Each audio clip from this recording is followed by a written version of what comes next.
All right, y'all, I'm back with another one. Don't forget to like, share, subscribe.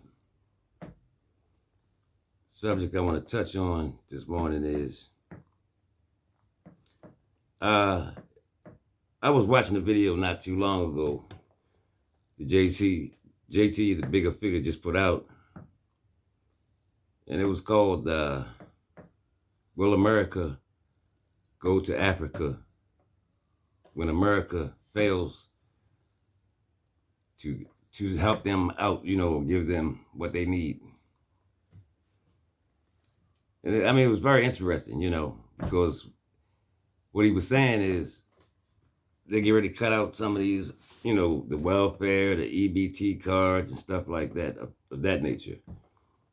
And he said, will Americans go to Africa when they can't make it over here? I mean,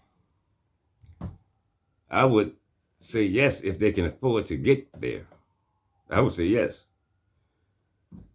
if they can afford to get to Africa.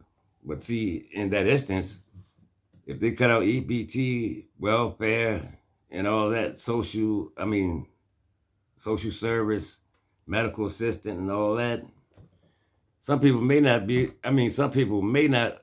able to afford to go anywhere. They might end up homeless out on the street. This is what JT was speaking on, it was a good message that he put out. And then, he started getting into it with some of these guys in his live. You see, I don't like to see that when he start to, arguing with these folks. JT, if you're listening, man, just start ignoring these people, man, because it ain't even worth letting them people get underneath of your skin, brother. Because these people are haters, man. You got to ignore those folks.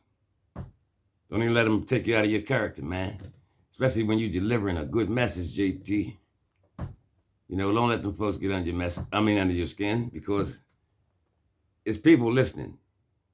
But like we say, it's always going to be some haters peeping around the corner, watching.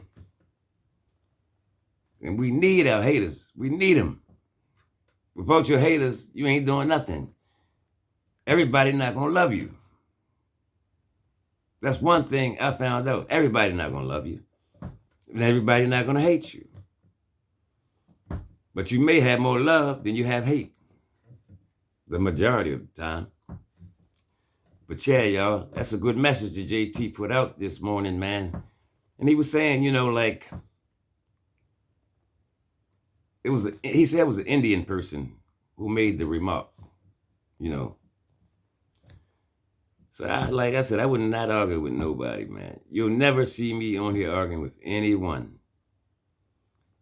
I have learned to ignore folks. You got to let it roll off your back like a duck.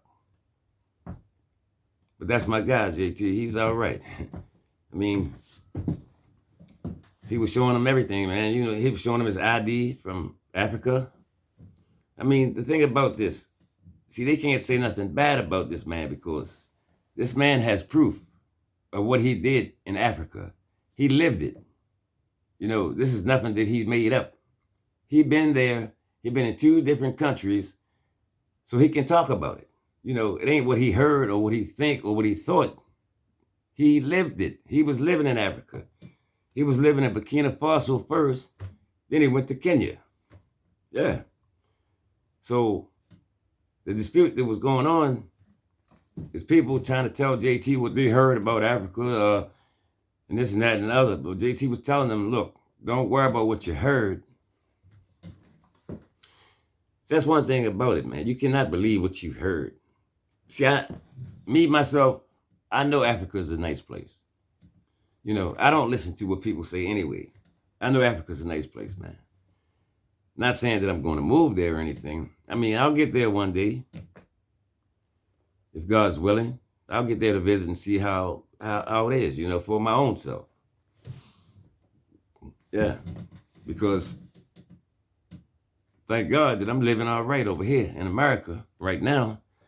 I'm living pretty good myself, I don't want for nothing. But I give all praise to my God and my Savior. Yes. Yeah, but back to JT,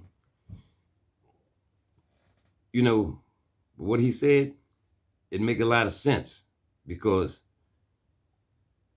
if if the government stopped giving these people these handouts like EBT cards, welfare, medical assistance, and stuff like that, I mean, for real, they're gonna be in a lot of trouble, and they may not be able to afford to go anywhere, man. I mean, just to be honest about the whole situation, they may not have no money to go